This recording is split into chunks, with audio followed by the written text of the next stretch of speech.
When I was young, I lived in Mexico, very young, like 10 years old. And then I returned there for the summer with my mother once. I was 18 years old, and I really didn't know anybody. I finally get a call from some friends of friends.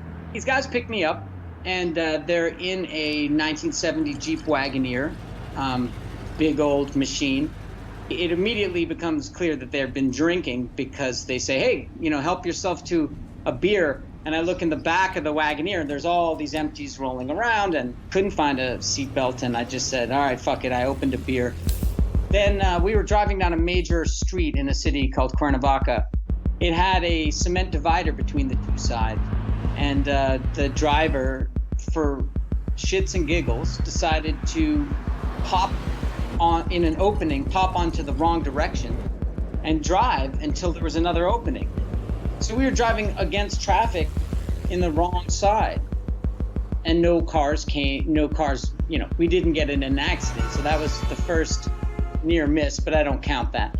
And so we headed off. We went to a liquor store, they bought some more liquor. They said, oh, what should we do? Let's go to the pyramid. So there was a pyramid in town. And so we head over, we climb the fence, we're walking on a Mexican pyramid. It's kind of an awesome experience in and of itself. And they're getting bored. They say, all right, that's it. Let's go home. When we get back in the Wagoneer, and in Mexico at that time of year, this was summer, they have monsoons last, 5 minutes. Now the road's completely wet, and these guys are drunk, and I'm sitting in the back seat. The driver says to the passenger, hey, man, why don't you take the wheel for a second? And I'm sitting in the back, and I'm like, yeah, that's the worst idea I've ever heard. But it's too late, right? It's too late. And he grabs the wheel, and the car hits the side of the road right away, but it hits the curb and slides. So it hits one side of the street and then slides in the other direction, hits another curb and flies through the air, probably about 1,000 feet through the air, and lands on the roof.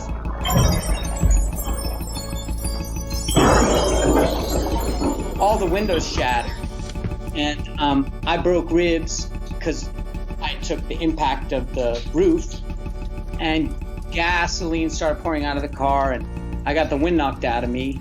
I crawled out of the window and got as far away as I could. And then a truck pulls up. And they say, oh, great, banditos. And then another car pulls up, and it's the federales, the Mexican police. The banditos just leave. And I'm like, oh, great, the police are here. And they're like, no, actually, it's worse. It's worse that they're here. Once they learn that we've been drinking, they're gonna arrest us all, and then they're gonna ask for a big bribe for you because you're American. So I was standing in the darkness, and then another car pulls up. A guy gets out, and he says, excuse me, I am the chief accountant of the Cuernavaca Police Department, so the local city police. And he knows about the corruption of the federales. And my hosts managed to get the information to him that they had hidden an American in the darkness. And they got me out of there. But the whole thing, it seemed so implausible that I'd survived. The likelihood of all of that was just so low. Somebody's got to be putting their hand on the scale. Because I kind of just think of it in terms of the algorithm tweaking probabilities so that things are essentially more interesting. Because it's a game.